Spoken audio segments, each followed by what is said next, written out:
की और कुछ बड़े शेयर्स की। हमारे साथ मार्केट एक्सपर्ट मेहरबून ईरानी जुड़ गए हैं। मेहरबून जी, गुड आफ्टरनून। पहले शुरुआत करते हैं इस स्पेस से जहां सबसे ज़्यादा पैसा बन रहा है, सरकारी शेयर्स, चाहे बैंक्स हों, चाहे आपके डिफेंस हो, चाहे रेलवे हो, हर जगह पैसा बन रहा है। जिस भी सरकारी स्टॉक में पैसा डाला उसमें आपका पैसा ज़बरदस्त तरीके से रिटर्न दे रहा है आपको। क्या हो रहा है यहाँ पर और क्या अभी भी यहाँ पर पैसा बनेगा?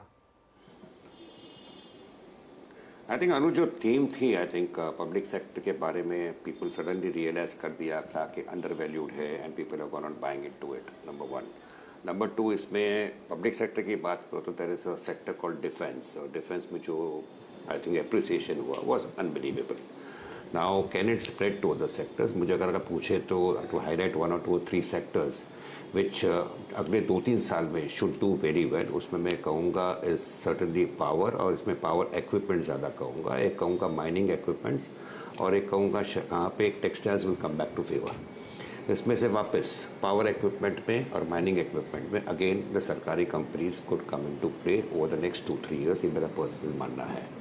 आई थिंक जो इलेक्शन हो गया था उसके बाद मेरा पर्सनल व्यू है कि मार्केट ने पूरा जोर जोर से जो खरीदा है शेयर्स को, ओवरऑल जो मूड पॉजिटिव, कंप्लीट पॉजिटिव हो गया है।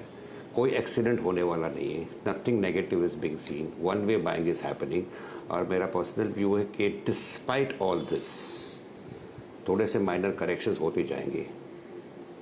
एक blow out top Indian markets should make over the next 6 to 12 months. Blowout top means blowout top. If you ask somebody to predict, वो बोलेगा 22,000, 23,000. It can be anything. There is complete positive mood. There are reasons to be positive. Brand Modi has got established in North India. Madhya Pradesh और राजस्थान में जोर से जीता against seasoned politicians like Mr. Gehlot and Mr. Kamal Nath is something which has established Modi as a brand in Hindi heartland. Chhattisgarh में again despite all exit polls saying the other story he came out victorious. तो अगर आपने मुझे पूछा था 1-2 महीने पहले, जो आपने पूछा था, मैंने कहा था मेरा सबसे बड़ा डर है कि आगे चल के इलेक्शंस का, and that possible accident which could have happened according to me is now out of the way. Global factors also have become benign. US recession की कोई बात नहीं कर रहा है, बॉन्ड यील्ड्स की अभी कोई बात नहीं कर रहा है, डॉलर इंडेक्स की कोई बात नहीं कर रहा है, फेड को जो करना था हो गया है। So oil, despite all the geopolitical problems, oil is remaining may be at around 70 to 80 levels, brent की बात कर रहा हूँ। So why should one think negative? जिसने भी बेचा है उसको पछतावा हो रहा है, मुझे भी हो रहा है, मैं एडमिट कर रहा हूँ, लोग एडमिट नहीं करते अनुज जी। मैंने भी थोड़ा हल्का किया था अपना पोजीशन और पछतावा हो रहा है। सो आई पर्सनली फील कि I don't want to do any more premature selling. जैसे मैंने कहा था 6 से 12 महीने में I see a blow out top for the Indian markets, और ये शायद 6 महीने में भी हो सकता है as and when the US Fed starts cutting rates. So there is a reason to be positive. PSU stocks according to me will remain in favor. Defence sector के stocks have outperform the entire market by wide margin. तो अभी क्या outperform करेगा is difficult to state, but मेरा view रहेगा power equipment, mining equipment and textiles. इसमें power equipment and mining equipment people can go and buy whatever they want to buy among the PSU stocks. Okay, ठीक है। तो ये बात हो गई पावर की, सॉरी PSUs की। अब मैं आ रहा था पावर पे, आपने हल्का सा मेंशन कर दिया, लेकिन पावर में क्या पिक करेंगे? आज टाटा पावर 12% ऊपर है, यही पिक होगी या NTPC, पावर ग्रिड या फिर पावर फाइनेंस टाइप के स्टॉक्स? यहाँ पर क्या पिक्स होंगी? आई थिंक मैं पावर जनरेशन से साइड में होके I would go into the power equipment companies. Power finance भी अच्छे हैं। हाँ, अगर आप देखो तो PFC इतना अप्रिशिएट कर दिया है, REC ने इतना अप्रिशिएट कर दिया, अभी मैं डू के नहीं डू, तो go into power equipment sector. अब पावर इक्विपमेंट खरीदे तो क्या खरीदे? I think there are names over here also which stands out. और मैं पावर से ज़्यादा मैं I will go into the complete universe called energy stocks. I believe that energy stocks, according to me, is going to be one of the biggest outperformers. So, I would go with somebody like a Coal India, which I believe is going to go much higher from the present level, and it should be a part of an investor's portfolio. Clear disclosure, personally holding it. And another sector, another stock है जो मैं continuously कहते आ रहा हूँ आपके channel में, despite unfortunately very ordinary profit and loss account, but ये company है which stands out because it not only is in power, it's also in defense, it's in many other sectors, is BHEL. I think अगर stock का appreciation देखो आप, it's phenomenal.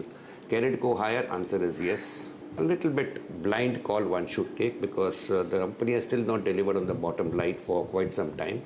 But as a business, I think BHEL should stand out along with Coal India. This would be my top picks in the energy sector. ये I'm coming back to that PSUs वाला point, क्योंकि काफ़ी action हमने देखा है BEL जैसे state trade में, भेल जैसे ट्रेड में. यहाँ पर क्या डबल अप करने की अपॉर्चुनिटी है मेहरबून? It depends ultimately. अगर इन्वेस्टर सोचता है ऐसी, ultimately when you see the appreciation of the stock, आप हमेशा सोचते हैं कि मैं रिएक्शन की राह देखूँ, रिएक्शन की राह देखूँ, and that reaction most probably doesn't come. People ultimately end up buying at higher levels. इसलिए जब अनुज जी ने मुझे पूछा पीएससी स्टॉक्स के बारे में, मैंने थोड़ा सा इलेक्शन ब्रांड मोदी की बात की. अप्रैल में इलेक्शन में इतना प्रॉब्लम लगता नहीं है. Market has to make a new high, all time high, real blow out top in the next 6 to 9 months. मेरा पर्सनल व्यू है. इसमें आपको पीएसयू स्टॉक्स में you can certainly go and add into your positions if you avoid the bottom rung of the PSU stocks, जहाँ पे थोड़ा सा illiquidity के लिए काफ़ी मोमेंटम आ गया था. और I think you're had covered done a show also on that. उसको छोड़ के बाकी के सारे स्टॉक्स पे, specially related to power equipment and mining equipment, if you increase your position, I don't think कि वो बुरा डिसीजन रहेगा. मेहरबून, एक और पॉकेट जहां पर हमने देखा है काफी ज्यादा इंटरेस्ट फिर से लौटने लगा है, वो है सीमेंट कंपनियां. अब हम सब वो capex story and run up to the election में इंफ्रा स्टोरी पर काफी ज्यादा जोर देते हैं, लेकिन प्योर प्ले सीमेंट कंपनियों में कहां पर आपको कैपेसिटी बिल्ड होती दिखाई दे रही है, कहां पर वो यूटिलाइजेशन लेवल्स भी एकदम ऑप्टिमम होते हुए दिखाई देंगे? प्राइस वाइज आपकी अप्रोच क्या है इस पॉकेट पर? I think cement stocks, if you ask me, जो हमेशा मैं पसंद करते आ रहा हूँ, are not very cheap any longer. I think यहाँ पे ऑयल नीचे के भाव में तो सीमेंट स्टॉक्स में थोड़ा और मोमेंटम बढ़ता है, पेंट स्टॉक्स में बढ़ता है, ऑयल मार्केटिंग कंपनी में बढ़ता है. वो स्टोरी सही है. But if you ask me, I think this sector has now very well discovered. So मेरे पास 2-3 सीमेंट स्टॉक्स है, डिस्क्लोजर देता हूँ. I think I am going to continue to hold it. और यहाँ पे ओवरऑल कंस्ट्रक्शन और इंफ्रास्ट्रक्चर अकॉर्डिंग टू मी अगले 1-2 क्वार्टर के लिए will be in tremendous focus. So I remain positive on this sector, but incremental money डालने के लिए I personally believe there are other sectors where possibly more, relatively more appreciation बन सकता है. मेहरबून, अब यहाँ पर जो आपके मिड कैप आईटी और एआई रिलेटेड स्टॉक्स हैं, यहाँ पर फ्रेश व्यू बन रहा है क्या? काफ़ी बाइंग हुई है यहाँ पर. एलटीटीएस, टाटा टेक का आईपीओ आया था, उसमें शानदार मोमेंटम आया था. ऐसे कुछ स्टॉक्स आपके रेडार पर हो? आई वुड से दैट अनुज, ये पूरा सेक्टर में there is a lot of expectation and lot of hope. अगर आप ध्यान से देखें तो there are very decent names, आपने अच्छे नाम के, there is a Tata Elxsi, those type of names are there. I am sure that they will do well. The point is, मैं क्या वैल्यूएशन पे वो शेयर को देता हूँ. तो valuations, if you ask me, are not very cheap.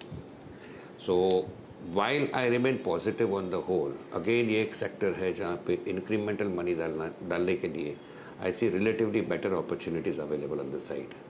I would prefer to go in with industrials even now. I would prefer to go with companies जो water treatment में. I would like to possibly continue one of my favorite sectors like railways. I think action वहाँ पे continue होता ही रहेगा. So relatively what Harshada ने पूछा cement, और आपने अभी जो पूछा, I think these are sectors which are doing well, which will do well, and mid-cap IT ultimately, at the moment, artificial intelligence pay to wager your money saying that these companies will stand out, I think is a little bit of a tall task, because at the price at which you are paying, they are not certainly cheap. Of course, if you are a winner, you will definitely make money. So ये levels पर I think I would like to look elsewhere where relatively valuations are comfortable, and on the whole overall market में my mood is very positive. So I would like to go in with my money into companies and into sectors वहाँ पे थोड़े से relatively undervalued है, action बनी रहेगी, and I will outperform as compared to many other sectors. So I would say mid cap IT only from that angle. I am not in a mood right now to recommend some name over here because I don't find the stocks very cheap. They are good. So if I am holding them, I'll continue to hold them. But नया पैसा डालना at least मेरे में हिम्मत नहीं है. अच्छा Mehraboon, with due disclosure Reliance Industries पर मैं आपकी राय लेना चाहूँगी, क्योंकि नॉर्मली जब भी बाजार में वो बड़ा मूव आता है फिर नजरें रहती है कि ये बड़े वेटेज के काउंटर्स हैं उनका कितना योगदान रहेगा. आजकल हम आईसीआईसीआई बैंक, एचडीएफसी बैंक से एक्सपेक्टेशंस लगाकर बैठे कि अब नेक्स्ट रैली इनकी तरफ से लीड होगी, लेकिन रिलायंस इस पूरे मैथमेटिक्स में कहाँ बैठ रहा है, इस पर अप्रोच क्या रहेगी? आई थिंक आपने, thanks for reminding me. I think जो सेक्टर्स मैंने कहा मुझे पसंद है, उस पर बैंकिंग सेक्टर कहना भूल गया, और उसमें आई स्टिल बिलीव, जो पिछले 2 साल से कहते आ रहा हूँ, I think PSU banks I still prefer as stocks as compare to the private sector banks. Private sector banks पे डाउनसाइड लिमिटेड है, अल्टीमेटली बढ़ेंगे, but PSU banks still look according to me positive. Coming back to Reliance, I think कहीं ना कहीं the stock will perform. It has relatively underperformed the entire market, broader market, frontline stocks by a very wide margin for last 2.5, 3 years. But अगर आप मुझे पूछो तो ये Jio Finance, according to me, should be a stock which I am sticking my neck out to say that one should put it as a core stock, as a stock in your core portfolio. So I'm very positive on Reliance Jio. Right about Reliance Industries also, I believe in the next 12 to 15 months, lot of developments should be happening at the company level, including थोड़ा सा demerger होगा, ये होगा, वो होगा. So I would say as a pure wealth creation stock among the frontline names, जो stock पे downside limited है, जिसने अभी तक कुछ नहीं किया है, आपको लगता है मार्केट थोड़ा जोर से बढ़ गया है, मैं भले कहूँ कि अगले 6 महीने में एक ब्लो टॉप बन सकता है, but still you want to be a little bit careful with your money, I think Reliance industries according to me would not be a bad bet at all. तो अगर कोई इन्वेस्टर डरता है और मुझे पूछता है फ्रंटलाइन स्टॉक्स में क्या लेना, I would say Reliance would be among my top 7 picks, certainly yes. और इसमें I believe the stories will keep on coming over the next 12 to 15 months. Lot of things should be happening at the companies and AGM में भी जो उन्होंने बात की थी, I think clearly spells out if one is patient one will see value unlocking happening. Jio Finance is already one thing, and Jio Finance as a separate entity, I believe, is a stock which one should be including it in the core portfolio because lot of development should be happening, especially जो strategic development हो रहा है company के level पर. So I remain positive on both these names. Reliance Industries may take a little bit longer. Jio Financial, according to me, should be a stock in an investor's portfolio.